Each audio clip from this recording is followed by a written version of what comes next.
일부에서 단일화 협상 결렬 선언 이후에 양당 간에 지금 폭로전이 벌어지고 있는데 이런 상황에서 과연 다시 단일화 협상 가능할지 살펴보고 있습니다. 장성철 교수 얘기를 들어봤는데 그래도 뭐 전혀 가능성이 없지는 않다 이렇게 보셨네요. 박원석 단장은 어떻게 전망하십니까? 뭐 저도 가능성이 여전히 남아 있다고 봅니다. 특히 이제 지난번에 부산 유세 때 해당 지역구 의원이라지만은 서병수 의원이 안철수 후보의 유세차에 올라서 단일화를 역설하는 그런 장면은 굉장히 특이한 장면이잖아요. 그건 참 처음 보는 장면이었어요. 네, 진짜 처음 보는 장면이에요. 그건 단일화 한 다음에 하는 일이거든요. 그렇죠. 근데 단일화를 하자고 그렇게 상대 당의 의원이 유세차에 올라가지고 그게 윤석열 지지 유세인지 안철수 지지 유세인지 그런 장면을 연출한 것도 그렇고요. 또 서병수 의원의 전언에 따르면 안철수 후보가 일간 한번 시간을 내겠다 그랬다. 이런 전언도 나오고 무엇보다 그 안철수 후보의 완주 의지가 말씀으로는 있어 보이는데 실질적으로 얼마나 있을지에 대해서 많은 의구심을 줘요. 그리고 이제 여러 그 국민의당 관계자의 발언의 행간 속에 미련이 좀 남아 있는 것 같아서. 근데 이제 장 교수가 얘기하셨던 것 같은 여론조사 단일화 방식이 이제 와서 가능할까? 저는 안철수 후보가 제안했던 그 시점 직후라면 모르는데 시효가 많이 지났고 또 그걸 통한 실리도 별로 국민의당이나 안철수 후보한테 없을 것 같고요. 가능하다면 윤석열 후보가 큰 양보안을 가지고 전격적으로 안철수 후보를 만나서 뭐 통크게 단일화하는 이런 방식이 가능할 텐데 그 점에 대해서 뭐 국민의힘 내부에 어느 정도 공감대가 있을지는 잘 모르겠습니다. 앞부분 앞서 리얼미터 여론조사를 살펴봤는데요. MBS 조사 지난번에 좀 상당히 사람들 놀라게 했죠. 갑자기 9%포인트나 차이가 난 여론조사가 나왔으니까요. 오늘 다시 그 지지도가 나왔는데 한번 살펴볼 의미가 있을 것 같습니다. 이재명 후보가 37, 윤석열 후보가 39%로 나왔습니다. 윤석열 후보가 2%포인트 앞섰는데 그렇지만 지난주와 비교해보면 이재명 후보가 31에서 37로 6%포인트나 올랐고 윤석열 후보는 40에서 39로 1%포인트 빠진 겁니다. 자, 이 MBS 조사를 보면 무엇 때문에 이재명 후보가 오르고 윤석열 후보가 빠졌을까 하는 게 매우 궁금한데 현근택 대변인은 어떻게 분석하십니까? 뭐 두 가지라고 보는데요. 저희들이 아마 지난주에 지지율이 좀 빠졌던 거는 뭐 우상호 총괄본부장이 얘기했던 것처럼 이제 단일화 이슈로 들어가면서 관심이 좀 멀어졌다. 그 다음에 뭐 직접 얘기는 안 하지만 내부적으로 분석했을 때는 이제 코로나 상황이 엄중한 거 이제 그거를 이제 저희들이 봤었는데 지지율이 저희들이 좀 오른 건 아마 윤석열 후보가 단일화 국면에서 일단 지금 약간 애매한 게 아니라 사실은 기본적으로 좀 저희들이 문법으로 이해하기 어려운 일들이 많이 벌어지고 있거든요. 특히 이준석 대표의 거친 입 이게 굉장히 마이너스 요인으로 보고 있고 당내에서는 그렇고요. 그다음에 토론회에서 지난번 토론회에서 윤석열 후보가 보였던 그 태도 왜냐하면 뭐 토론을 잘했냐 논리적으로 반박했냐보다 상대방의 질문이라든지 답변하는 태도를 많이 보거든요. 근데 그 당시에 윤석열 후보 보신 분들은 알겠지만 뭐 오버한다, 뭐 나는 안 물어보겠다, 그거 왜 대답해야 되느냐, 약간 그런 모습을 많이 보였거든요. 그러니까 정치인이 사실은 자기를 공격하고 곤란한 질문을 하더라도 그거에 대해서 답변하고 그걸 국민들이 원합니다. 왜냐면은 뭐 수사관이 아니거든요. 근데 태도를 보면 굉장히 좀 고압적으로 보인다. 이제 그런 게 아마 중도층이나 뭐 서울에 있는 유권자들한테는 많이 보였을 것 같다. 그렇게 저희들은 분석하고 있습니다. 사실 이번 주 여론조사 변수는 단일화 여부 그리고 또 토론 영향 이런 것이 됐겠지요. 김경진 단장은 이 여론조사 어떻게 보십니까? 글쎄요, 뭐 계속 출렁출렁하는 거니까요. 근데 기본적으로 단일화 논의가 가면서 조금 국민들에게 사실은 단일화 논의는 안철수 후보가 지금 민주당하고도 얘기를 하고 있는 상황이거든요. 보면. 아 그래요? 네. 그런 정보가 있습니까? 예. 뭐 민주당 신경민 의원 같은 경우는 아예 대놓고 방송에 나와서 얘기를 했지 않습니까? 한 서너 가지 그 안건에 대해서 구체적인 제안이 있었다고. 못 들었어요. 있어요. MBN 저기 아침엔 뉴스에 나와 있어. 제가 그 옆자리에 앉아 있어서 알아요. 그 지금 협상 뭐 논의 이런 게 있다고 공개를 한 적이 있군요. 그래서 어쨌든 그런 상황인데 현실적으로 지금 얘기는 이제 언론을 통해서 나가는 것은 우리와 안철수 그렇죠. 그 부분만 나가고 있어서 이제 그게 국민들한테 약간의 좀 피로감이 있었던 것이 아닌가라고 하는 게 한 부분이 있고, 두 번째는 이제 지난주 해서 민주당이 좀 여론조사에서 좀 밀리니까 아마 조직이 전부 총동원된 것 같아요. 그래서 대단히 이제 어떻게 보면 지지층이 강고하게 결집하면서 그러면서 바짝 따라붙은 이 상황이 아닌가 싶고요. 거의 뭐 지금부터가 이제 마지막 진검승부로 들어갔다 이렇게 봐야 될 것 같습니다. 만약에 말이죠.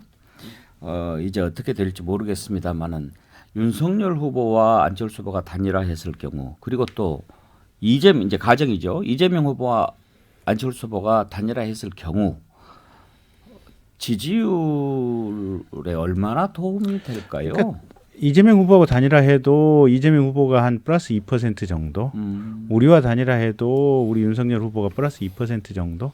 지금 안철수 후보 지지율은 더 높잖아요. 한 뭐 대강 한 6에서 10% 사이 정도가. 지금 오늘 나온 MBS에서는 9% 나왔거든요. 예, 그 정도죠. 그런데도 영향은 2%만. 그렇죠.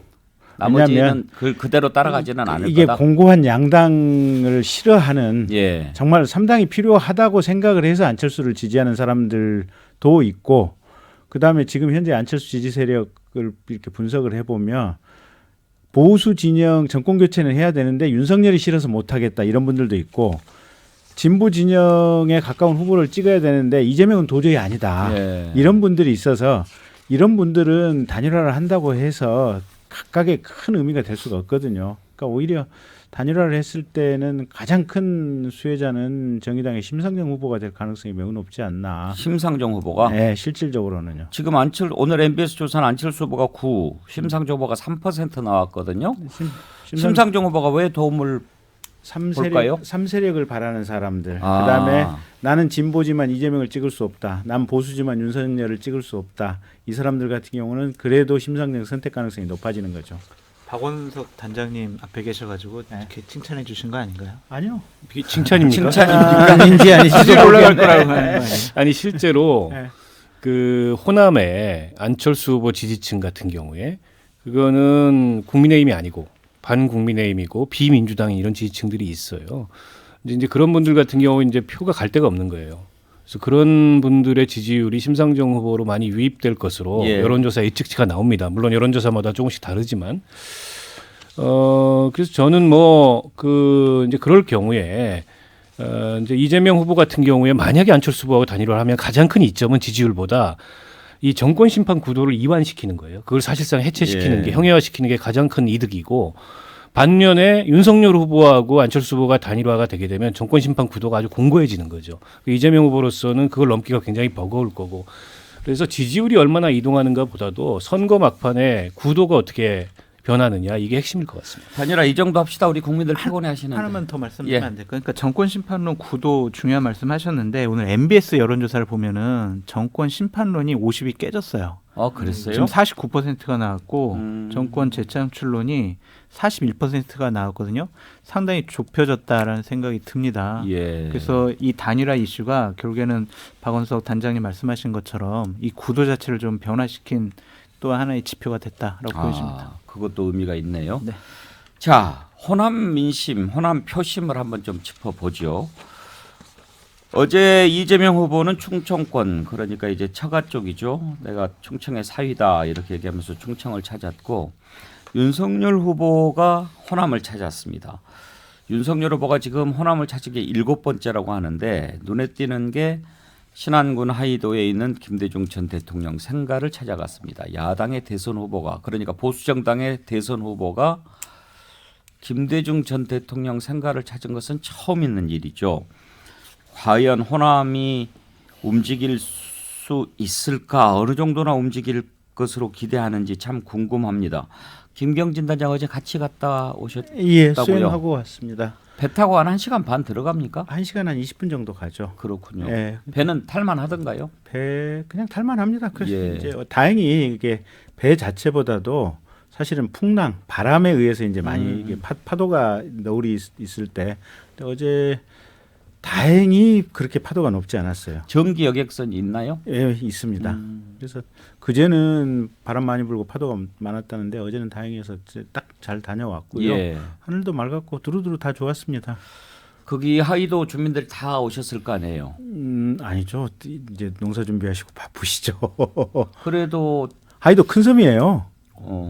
조그만 섬이 아니에요. 그 기념관 하나 있으려고 하는 아니 그런 저도 이제 가봤는데 예, 예. 그래도 야당 후보가 예, 예. 처음으로 우리 김대중 선상님 예. 생가에 오셨다는데 한 200~300분 정도 현장에 그렇게 그럼 모이신 많이 것 오신 같아요. 거죠. 많이 오셨어요. 예. 예, 예. 반응이 어떻던가요? 그 목포 거쳐서 갔잖아요. 그렇죠. 그러니까 이제 제가 궁금한 것은 네. 직접 이제 옆에 계셨으니까 느끼는 게 있지 않습니까?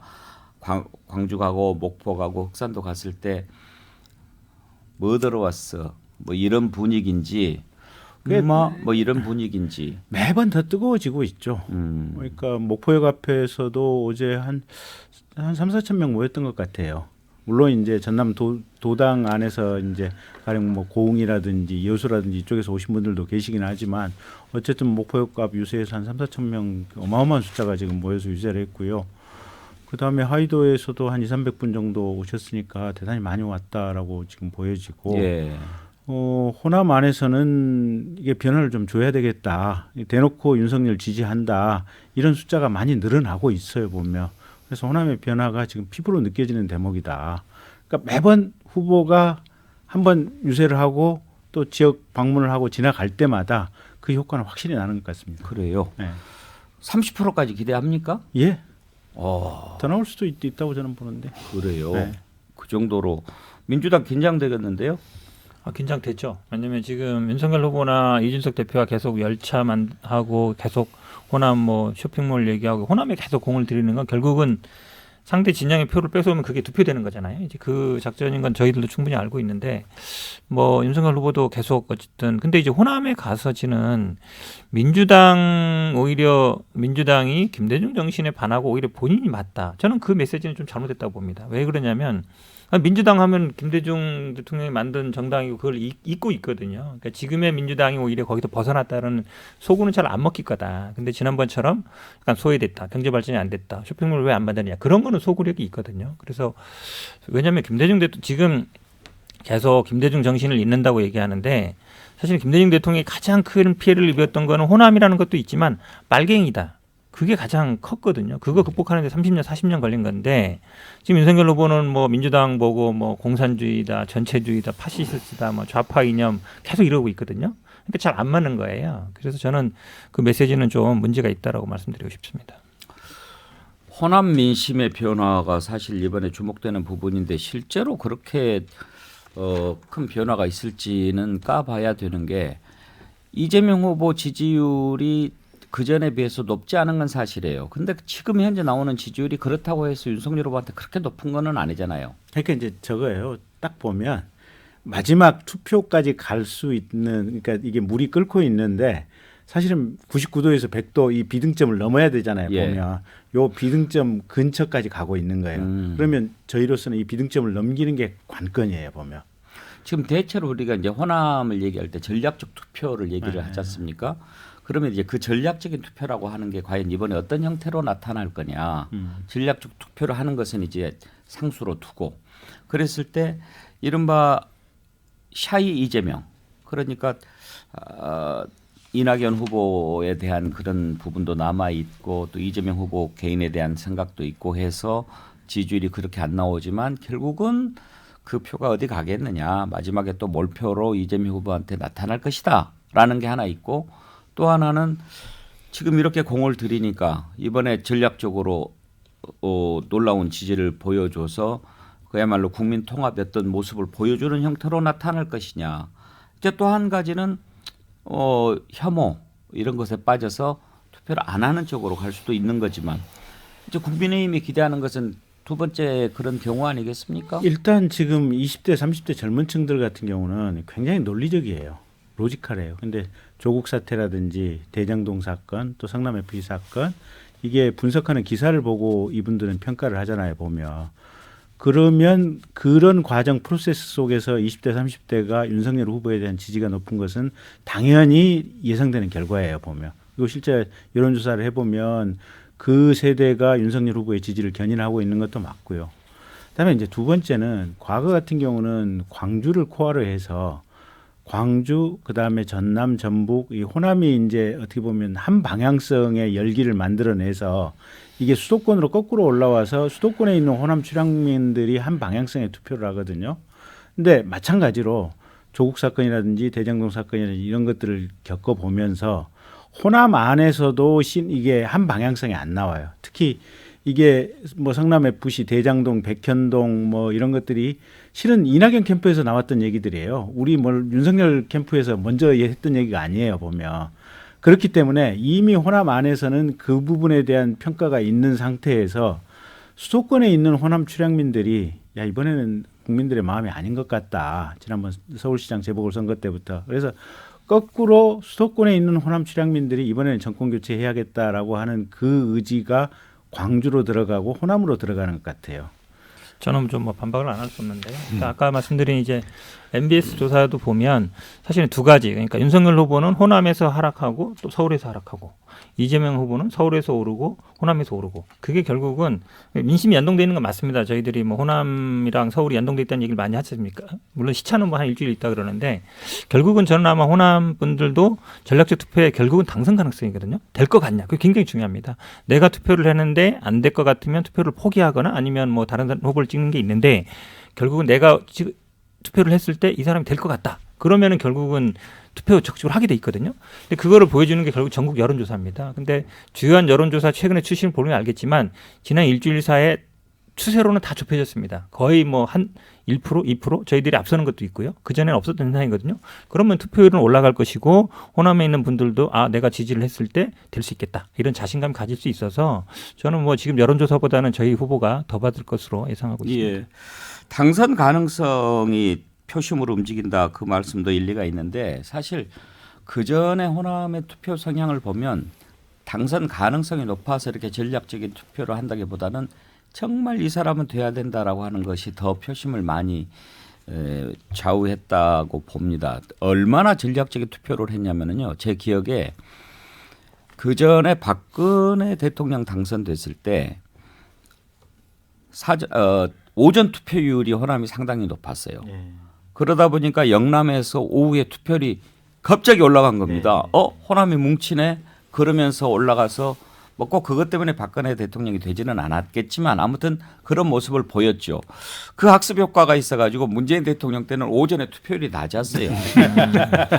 그랬다가 오후에 와르르 가서 투표를 했어요. 이게 뭔 조직이 이렇게 지령을 하다라는 것도 아니고 혼자 투표하는 것도 아니고 그 집단이 움직이는데 그렇게 전략적으로 투표를 하는 게 호남이라는 거죠. 그러니까 그걸 뭐라고 설명하겠습니까? 호남의 전략적인 투표 성향이라고 표현을 해야 되는데 과연 그게 이번에 어떻게 나타날 건가 하는 건데 문제는 이재명 후보가 그 호남 지역 유권자들에게 반드시 당신은 당선이 돼야 돼라고 하는 마음을 가질 만한 그런 후보가 됐는가? 이게 가장 중요하죠. 근데 저는 그런 생각을 좀 해봅니다. 그 이재명 후보가 호남에서 어느 정도 지지를 받는 후보인가의 문제도 있지만 지난 5년 동안 국민들이 정말 압도적 권력을 만들어줬는데 민주당에 뭘 했냐 그 권력 가지고 이런 어떤 비판적인 의식들이 저는 호남에 상당수 있는 것 같아요. 그러다 보니까 부동층도 꽤 높습니다. 호남에서.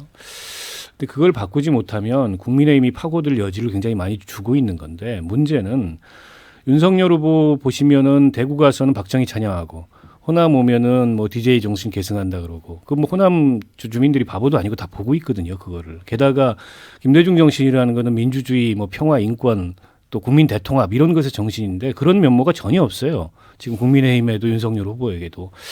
이제 과연 그런 어떤 뭐 호남을 찾아가지고 앞으로 잘하겠다, 국민의힘이 변하겠다. 이런 식의 이제 읍소형 선거운동만 가지고 본질이 안 변했는데 전략적인 말씀하셨듯이 호남 유권자들의 마음을 흔들 수 있을까 생각을 하고 저는 정말 김대중 노무현 정신을 계승하고 있는 후보는 유일하게 심상정 후보라고 말씀을 드립니다. 예. 대구 가서 박정희 찬양 안 해요. 광주 와가지고 뭐 김대중 정신 얘기 안 하고 일관되게 이 개혁의 정신을 얘기하고 있고 그런 점이 이제 호남 유권자들한테 어느 정도 전달이 될 거라고 생각합니다. 박원석 정의당 선대위 공보단장은 이렇게 윤석열 후보를 강하게 비판하는데 왜 심상정 후보는 윤석열 후보한테 관대하고 이재명 후보한테 가혹하게 했다고 이재명 후보가 투덜대는 걸까요? 뭐 자기 편 안 들어줬다는 얘기인데요. 그 뭐 선거판에서 자기 편 안 들어줬다고 그러실 문제가 아니고 또 이제 그런 식으로 작은 정당 이제 발 아래 무릎 꿇리겠다. 이 진영 논리 동원해서 그렇게 선거하시면 안 되고요. 아니, 심상정이 누구 편 들어주러 선거 나온 사람입니까? 국민 편 들러 선거 나온 거죠. 그런데 장성철 교수, 안철수 후보가 지난 이 지지난 총선 때 국민의당이 호남을 싹쓸이하다시피 그렇죠. 했지 않습니까? 한석만 남겨두고. 네. 그런데 지금 호남 지지율이 그렇게 안 나오잖아요. 네. 그때 왜 그랬어요? 그때는 문재인 대통령에 대한 실망감도 좀 있었고요. 안철수 대표를 통해서 좀 뭐 정권을 좀 교체해 보자 그런 생각도 있었고 안철수 대표가 호남의 대표가 될 수 있겠다, 대표자가 될 수 있겠다 그런 기대감도 있었던 것 같습니다. 그래서 결국에는 그 당시에 문재인 지금 현 대통령께서 호남 분들에게 그렇게 큰 믿음을 주지 못했었다라는 좀 생각이 듭니다. 사실 이제 김경진 단장한테 물어봤어야 될 일인데 그러면 그 이후에 안철수 후보가 그 민심을 담아내지 못한 것은 무엇 때문이라고 보십니까? 결국은 대선 승리 가능성이 적었다는 거죠. 대선 승리 가능성이 높았으면 아마 안철수 후보가 호남을 대표를 했을 거예요. 근데 중간쯤 그러니까 지난번 대선에도 초창기에는 안철수 후보에 대한 기대가 호남에서도 꽤 있었어요. 사실은 경북 또 대구 쪽에서도 많이 있었고, 근데 안철수 대표가 조금 독특한 의사결정 패턴 때문에 그걸 다 수용을 못했죠. 그러면서 호남에서도 민심이 문재인 쪽으로 이동이 됐고, 대구 경북에서는 홍준표 쪽으로 민심이 많이 이동을 했었고 그렇게 됐었던 거죠. 또 상대적으로 문재인 후보가 지금 윤석열 후보 하는 것 이상으로 공을 많이 들였죠. 드렸죠. 그때 김정숙 여사가 6개월 이상 자맹을 하면서 살았죠.